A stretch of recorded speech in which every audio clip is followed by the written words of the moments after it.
নমস্কার। অ্যাস্ট্রোবার্তা ইউটিউব চ্যানেলে আপনাদের স্বাগত জানাই। আমি শ্রী বিশ্বজিৎ। আজ আমার আলোচনার বিষয় হাতে অধিক রেখা কী ধরনের ফল প্রদান করে। আজকে যে হাতটি নিয়েছি এই হাতে আপনারা প্রচুর রেখা দেখতে পাবেন। তাহলে করতলের মধ্যে যদি রেখার মাত্রা অনেক বেশি থাকে সেটি কখনো কখনো জাতককে অত্যন্ত শুভ ফল প্রদান করতে পারে, আবার কিছু কিছু ক্ষেত্রে অশুভ ফল সেটিও প্রদান করতে পারে।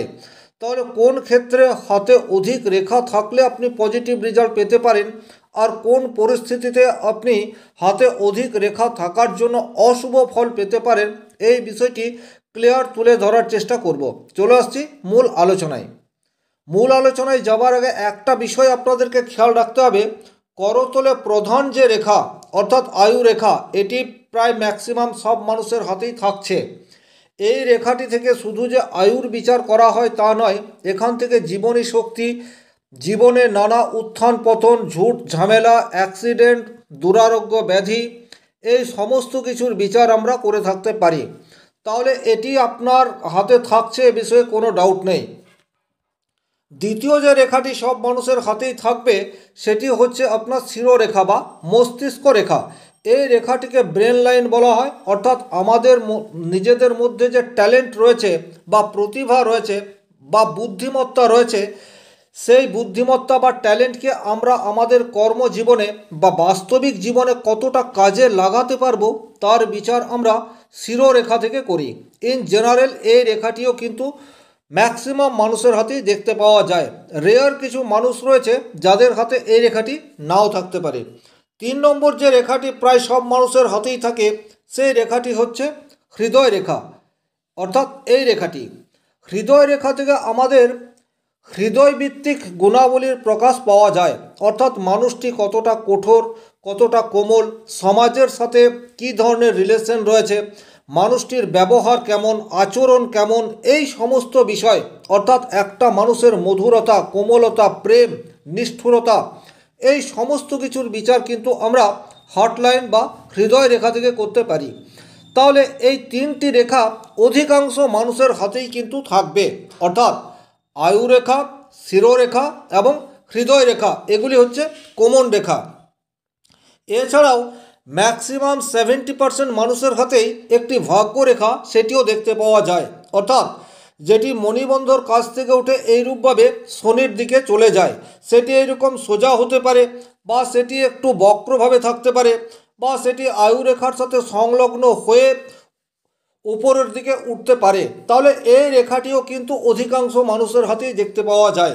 এছাড়া এখান থেকে আমরা যে বিচারটি করে থাকি সেটি হচ্ছে মানুষটি তার পথ চলার ক্ষেত্রে অপর মানুষের হেল্প বা সহযোগিতা কতটা পেতে পারে, অর্থাৎ মানুষটি সময়ে কোনো মানুষকে কাছে পাবে কিনা, মানুষের ভাগ্য কীরূপ রয়েছে, ভাগ্যের উত্থান পতন, ভাগ্যের সহায়তা, এই সমস্ত কিছুর বিচার আমরা এই ধরনের একটি ভাগ্যরেখা থেকে করে থাকি।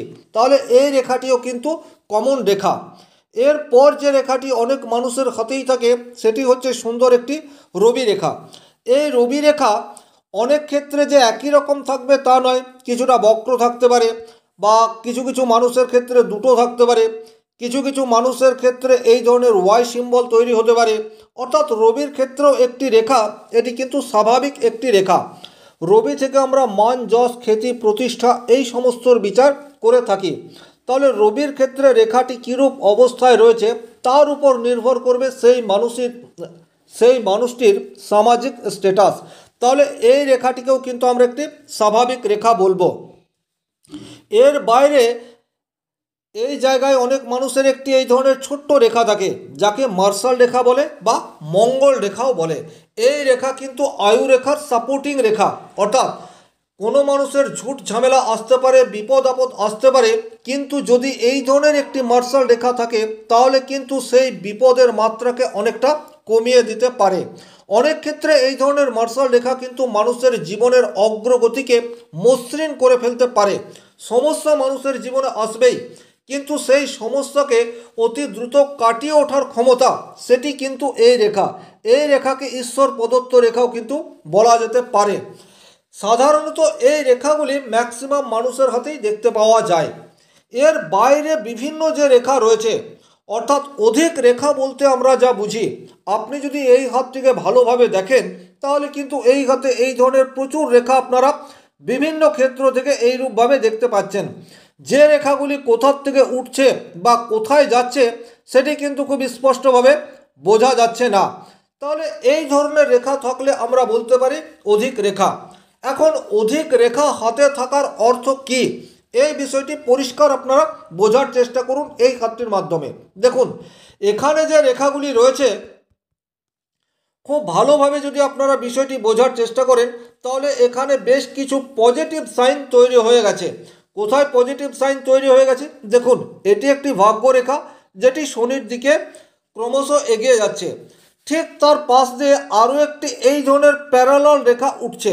তাহলে এই দুটি রেখা অর্থাৎ প্রথম রেখার গুণবত্তা বা স্ট্রেংথ সেটিকে কিন্তু অনেকটা বাড়িয়ে দিচ্ছে এই ধরনের একটি দ্বিতীয় প্যারালাল রেখা থাকার জন্য। তাহলে এটি হচ্ছে ভাগ্যরেখা।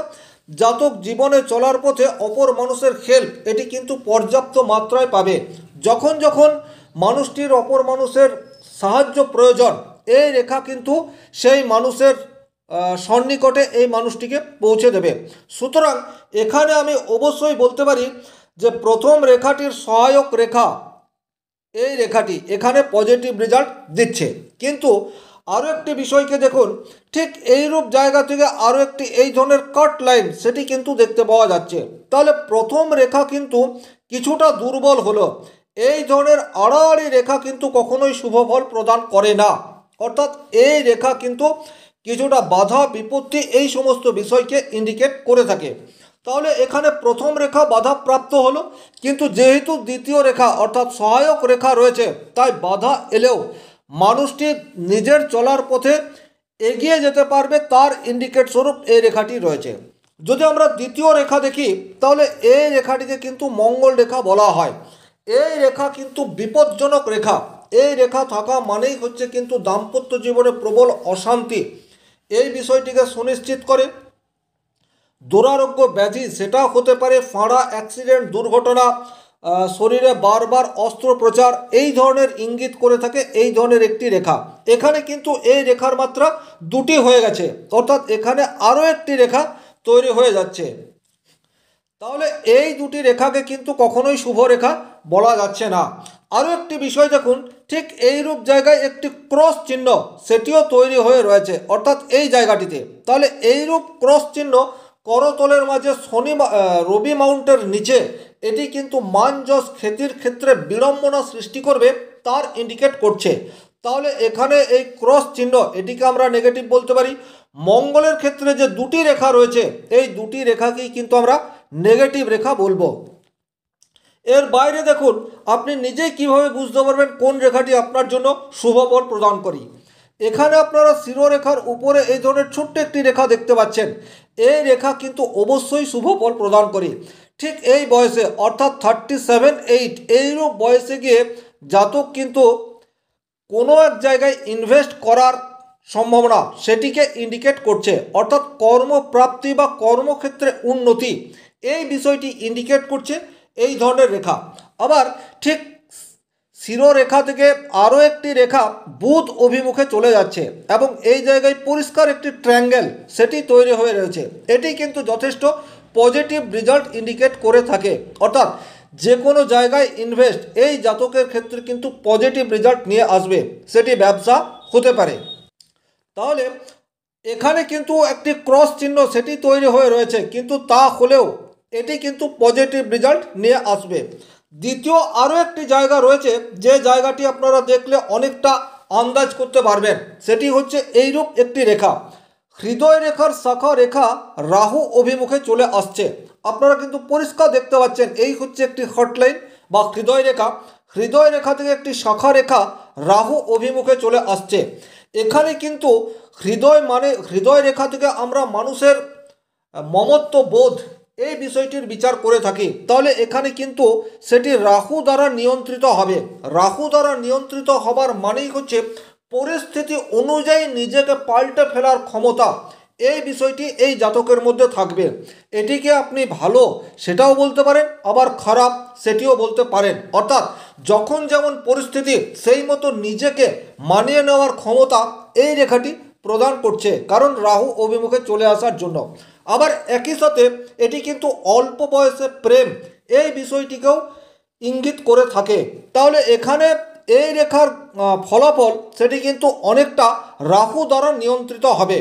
রাহু যদি শুভভাবে থাকে তাহলে মনে সর্বদাই অর্থের প্রতি একটা ইচ্ছা বা লিপ্সা সেটি কিন্তু তৈরি করে দেবে। অর্থাৎ জাতক কোনো অবস্থাতেই কুঁড়ে হবে না বা অলস হবে না, ফটকা রোজগারের প্রতি আগ্রহ সেটি কিন্তু এই রেখা তৈরি করে দেবে। তাহলে এখানে আরও একটি বিষয় বলে ভিডিওটি শেষ করব, সেটি হচ্ছে কোন রেখা আপনাকে বর্তমানে রেজাল্ট দিচ্ছে। এই বিষয়টি আপনি খুব সহজেই বুঝতে পারবেন। যে রেখা স্পষ্টভাবে রয়েছে সেই রেখার ফল বর্তমান পিরিয়ডে আপনি পাচ্ছেন। আপনার বয়স 40 হতে পারে, 22 হতে পারে, 38 হতে পারে, 58 হতে পারে, যা হোক কিছু একটা হতে পারে, কিন্তু যে রেখা প্রমিনেন্ট রয়েছে সেই রেখার রেজাল্ট বর্তমান পিরিয়ডে আপনি পাচ্ছেন। অর্থাৎ এই জায়গাটিকে যদি আপনি একটু ভালোভাবে বোঝার চেষ্টা করেন, এখানে কিন্তু দুটি রেখা রয়েছে। এই দুটি রেখার মধ্যে প্রথম লাইন অর্থাৎ এই রেখার রেজাল্ট কিন্তু বর্তমান পিরিয়ডে পাওয়া যাচ্ছে, এই রেখার রেজাল্ট কিন্তু বর্তমানে পাওয়া যাচ্ছে না। তার কারণ হচ্ছে এই রেখা ক্ষয়িষ্ণু, আস্তে আস্তে হয়তো 6 মাস 1 বছর পর এই রেখাটিকে সেই অর্থে দেখতে পাওয়া যাবে না। তাহলে এই রেখার পজিটিভ বা নেগেটিভ যাই ইফেক্ট হোক না কেন জাতক অলরেডি ভোগ করে ফেলেছে। এইভাবে কিন্তু আপনারা আপনাদের হাতে কী ধরনের রেখা রয়েছে, কোন রেখা আপনাকে কি ফলাফল দিচ্ছে না দিচ্ছে সেটা অনেকটাই অনুমান করতে পারবেন। যদি ভিডিওটি দেখে আপনাদের বুঝতে সমস্যা থাকে তাহলে যে কোনো প্রশ্ন আপনারা কমেন্ট বক্সে লিখে জানাতে পারেন। আজকের মতো বিদায় নিচ্ছি, ভালো থাকুন, সুস্থ থাকুন, ধন্যবাদ।